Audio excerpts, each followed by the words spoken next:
స్వర్ణకుమారు మా మామగారికి అక్క మనవడు, స్వయాన అక్క మనవడు, రక్త సంబంధికుడు. తను ఎక్కువ మా హస్బెండ్తో మంచి ఫ్రెండ్లీగా ఉంటారు.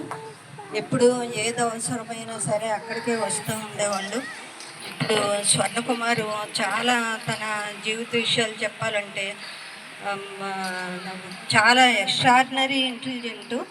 అలా యాక్సందాగ్రహిలాగా అంత ఇంటెలిజెంట్ వల్ల కూడా తను అలా జరిగి ఉండొచ్చు. కానీ సుగుణమంజరి గారి ముగ్గురు కుమారుల్లో చిన్న కొడుకు చాలా గారాభంగా పెంచింది ఆంటీ కూడా. ఈ తను స్వర్ణకుమారు అలా తిరుగుతూ ఉంటే లోకులందరూ కూడా వేరేగా భావించవచ్చు. ఆంటీ ఏమీ తనకేం లోడ్ చేసి చనిపోలేదు. తను చనిపోయేటప్పటికే స్వర్ణకుమార్ కొంచెం లేట్ మ్యారేజే. స్వర్ణకుమార్కి వివాహం చేసే వరకు కూడా చాలా రెస్ట్లెస్గా ఫీల్ అయిపోయేది. బన్నీ స్వర్ణకి పెళ్లి చెయ్యాలా, ఎలా, నేను పెద్దాన్ని అయిపోతున్నాను కదా అని మొత్తానికి సంబంధం చూసి వివాహం చేసింది. ఒక పాప పుట్టింది. ప్యారీ కూడా నా దగ్గరే పుట్టింది.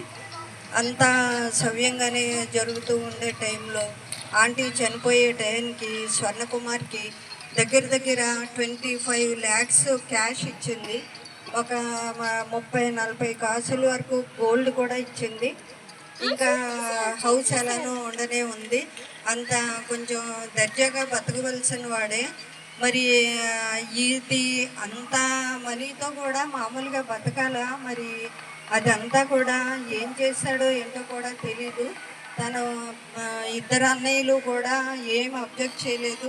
తమ్ముడిని చూసుకోమ్మా, తమ్ముడిని చూసుకో, తమ్ముడి జీవితం బాగుండాలి కదా అని చెప్పేసి అన్నదమ్ములు ఇద్దరు కూడా సమస్తం తనకే వదిలేశారు. అయితే ఆంటీ చనిపోయిన తర్వాత ఇంకా ఒకలాంటి డిప్రెషన్లోకి వెళ్ళిపోయాడు. అప్పటికి ఇంకా ప్యారీ చిన్నపిల్ల. మరి వంట చేసుకుంటానికి, తినడానికి, అన్నిటికి లేకో ఏమో మరి చాలా డిప్రెస్డ్గా అలా ఉండిపోయాడు. లేకపోతే మరి ఈ గోల్డ్, డబ్బు ఇవన్నీ మరి ఏం చేశాడో, దానివల్ల డిప్రెషనో దేనివల్ల తెలీదు.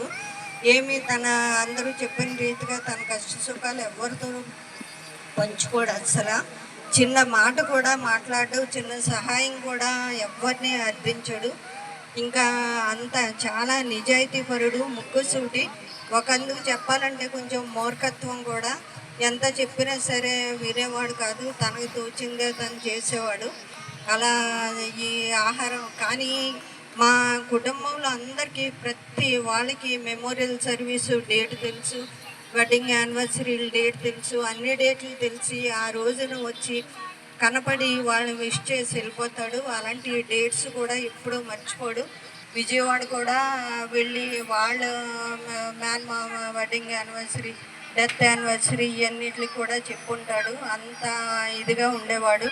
చాలా హెల్పింగ్ నేచర్ కూడా. ఒకసారి మా గృహంలో చాలా హెల్ప్ చేశాడు. మా పెద్ద బాబు మంగళూరులో MBBS చదివేటప్పుడు చాలా సిక్ అయిపోయాడు. అక్కడి నుంచి ఒంటరిగా వచ్చే సమస్య కూడా లేదు.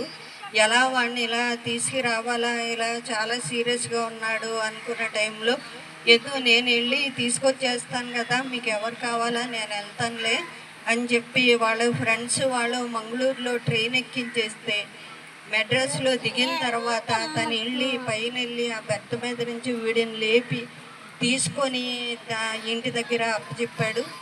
అంత హెల్ప్ చేశాడు. మా పెద్ద బాబు అంటే కూడా చాలా ఇష్టం తనకి. ప్రశాంత్ అంటాడు. మా హస్బెండ్ అంటే కూడా ఇంకా చాలా ఇష్టం. ఇంకా ఇలా అన్నీ చేసి ప్యారీ వెళ్ళిపోవటంతో మరి ఒంటరితనం అయిపోయింది. ఇలా రోడ్డు మీద అలా తిరుగుతూ ఉంటే మాకు కూడా కొంచెం విచారం అయ్యేది. ఒక పక్కన సిగ్గుగా కూడా ఉండేది. అయినా మరి తన మైండ్ సెట్ని ఎవరు బాగు చేయలేకపోయారు. అలా ఉండి ఇంకా చాలా అదృష్టం ఏంటంటే ఈ వసంత కుమార్ గారు ఎప్పుడూ తను విడిచిపెట్టలేదు. ఎప్పుడు తనకి ఏం కావాలని డబ్బులు కూడా బన్నీ గారికి పంపుతానే మా హస్బెండ్కి పంపేవాళ్ళు. సెల్ కొని పెట్టండి, సెల్ పోయిందంట, ఇంట్లో కరెంట్ లేదు, కరెంట్ వేయించండి ఇలా అని నిత్యం వసంత్ కుమార్ గారు ఆయన్ని విడిచిపెట్టలేదు. ఇంకా ఆయన వెళ్ళిపోయే ముందు కూడా తను నెల నెల తెచ్చుకునేలాగా కొంత క్యాష్ కూడా తనకి నెల నెల వచ్చేలాగా బ్యాంక్ మేనేజర్తో మాట్లాడి ఏర్పాట్లు కూడా చేశారు మా హస్బెండ్ వసంత్ కుమార్ గారు ఇద్దరు. అయినా కానీ తను వసంత్ కుమార్ గారు కూడా బన్నీ గారి దగ్గర డబ్బులు ఉన్నాయంటే ఈ దినానికి కూడా బన్నీ గారి దగ్గర డబ్బులు ఉన్నాయి, వసంత్ కుమార్ గారు తనకి ఇమ్మన్న డబ్బులు. అయినా కానీ అవి కూడా ఎప్పుడో అవసరమైతే కూతురికి అవసరమైనా ఎవరికి అవసరమైనా తీసుకునేవాడు, కానీ తను మాత్రం అస్సలు ఎప్పుడూ తీసుకోలేదు. అలానే అభిమానంగా అలానే బతికాడు. నేను ఎవరిని ఆశించను, ఎవరి దగ్గర తీసుకోనని. అలానే పాపం బతికే సోర్స్ ఉన్నా కానీ అలా విచారకరమైన జీవితం జీవించాడు. ఒకటి సంతోషం ఏంటంటే పాపం తనకి హార్ట్ అటాక్ వచ్చినట్టుంది. లాస్ట్లో ఇంకా చనిపోతాడని తెలిసేమో స్పీడ్గా వచ్చి ఇంటి గుమ్మంలోనే పడిపోయాడు. అలా పడిపోయి చాలా మంచి వ్యక్తి. ఈ మనిషి మంచితనం కూడా ఈ ఫ్యూనరల్ చెప్తుందని అసలే దిక్కులేని చనిపోవలసిన వాడు. వాళ్ళ అన్నయ్య ఆశ్చర్యకరంగా ఇక్కడ ఉండి, ఒకవేళ వాళ్ళ అన్నయ్య వెళ్ళిపోయి ఉంటే కనుక మేము ఏదన్నా చేసినా కానీ వాళ్ళ అన్నయ్య దగ్గరుండి చేసినంత మేము కూడా చేయలేం కదా.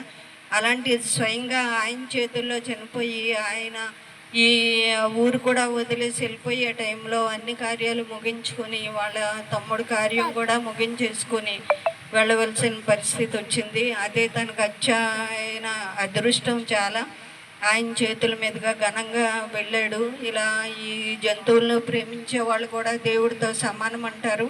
లాస్ట్లో అలా జంతువులను ప్రేమించుకొని అలా ఒంటరి జీవితం లేకుండా అలా గడిపి చర్చిలో గడుపుకొని అలా జీవించాడు. ఇంకా ఈ కుమార్తె ఒంటరిగా మిగిలిపోయింది. కుమార్తె కుటుంబానికి దేవుడు ఎప్పుడు తోడుగా ఉంటాడని ఆయన ఆత్మ కూడా పయనించి దేవుణ్ణి అడుగుతూ కుమార్తె కుటుంబాన్ని కూడా ఆశీర్వదించమని కోరుతుందని ఈ చిన్న మాటలు ముగించుతూ వసంత్ కుమార్ గారు కూడా తొందరలో 2-3 రోజుల్లో వెళ్ళిపోతారు. ఆయన కూడా విచారించకుండా తమ్ముడు కూడా ఘనంగా వెళ్ళిపోయాడులే, పోన్లే ఇక్కడ ఒంటరిగా చాలామంది చెప్తే కూడా ఇలా పోన్లే ఆంటీ చనిపోవటమే మంచిది, అలా ఒంటరిగా జీవించే కంటే అంటే అలా సుఖంగా వెళ్ళిపోయాడు. ఆయన ఆత్మకు శాంతి చేకూర్చాలని విడనాడు వెళ్ళిన కుటుంబాన్ని అంతటినీ దేవుడు ఆశీర్వదించవలసిందని ఈ చిన్న మాటలు ముగించాం. మంచి మాటలు చెప్పారు.